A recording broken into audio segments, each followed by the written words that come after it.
Hey everyone, I'm back, and today we're going to be talking about Source Code. And this movie is directed by Duncan Jones, and it came out in 2011, and stars Jake Gyllenhaal, Vera Farmiga, and I thought this movie was pretty good. And unfortunately, I can't really talk about the plot because this is a movie where you can easily be spoiled if you talk about the plot too much.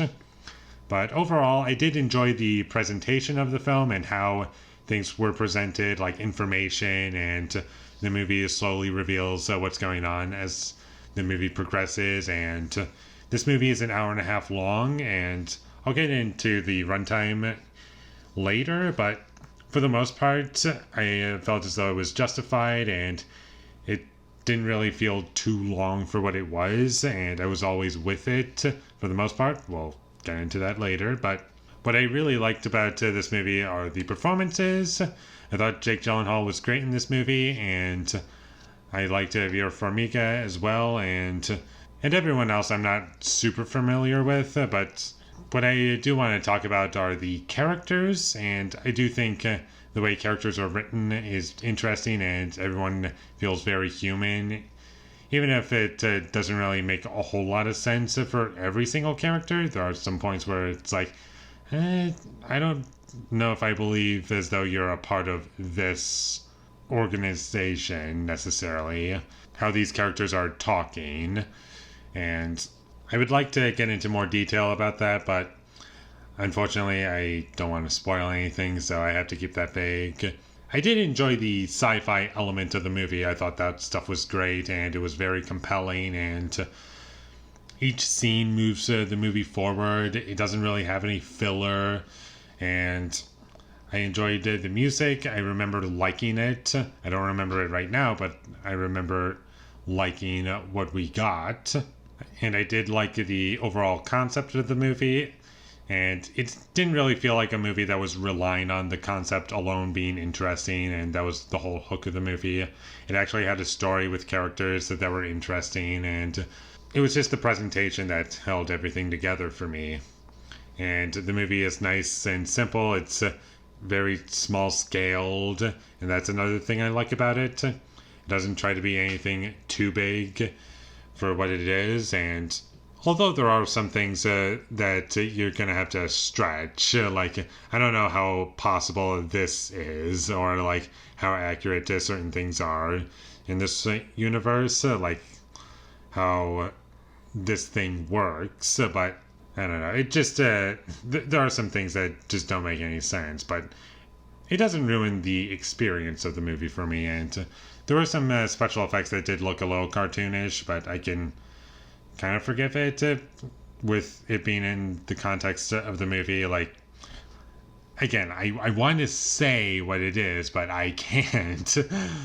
So sorry if it feels like I have to, like, tiptoe around this movie as to like what I can and cannot say, but I'm doing my best not to spoil anything, because a lot of the things that I would consider issues are things that are like spoilers, sadly. And this I can say without spoiling anything, and it's my biggest issue with the movie, and that is the ending. Not necessarily how it ends, but rather it just goes on for too long to the point where it ruins the movie, and it keeps going. I was like, why are we still going? It's like 10 Cloverfield Lane. Like, I remember complaining about that movie where it's like, if you just cut out the last 10 minutes, then you have a much better movie. This is like the same thing, only I think the stretched out ending is much worse than 10 Cloverfield Lane. Because it just ruins everything almost. But luckily there's enough good in the movie than bad. Like, if you just ignore those last 8 minutes, you have an hour and 20 minutes that's really solid, really, really good and fun, and it delivers what you would want.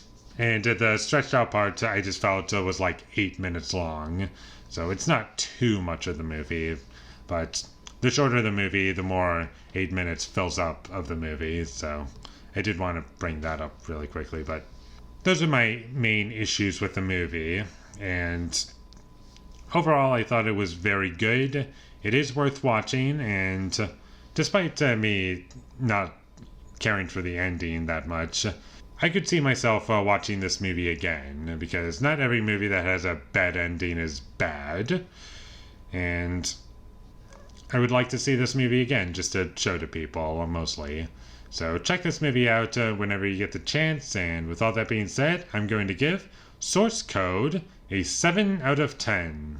And for those of you who are wondering, I might have given this like an 8 out of 10 had the ending just like that extra 8 minutes-ish for the ending. If that never happened and it just ended sooner, then this might be like a much, much better movie for me. But sadly, we don't have that movie. But you can always just shut the movie off at whichever point you feel is the best, in your personal opinion only. So at least you have that. Thank you for watching my videos as always. If you enjoyed this review, be sure to leave a like and comment down below you thought of Source Code and my social media links. They will all be in the description, so follow me there. And last but not least, subscribe to be a part of Foley Nation, and I'll see you when I get my next review up, and that is going to be for Stay. So look forward to that, but until I get that up, thank you for watching and have a great day.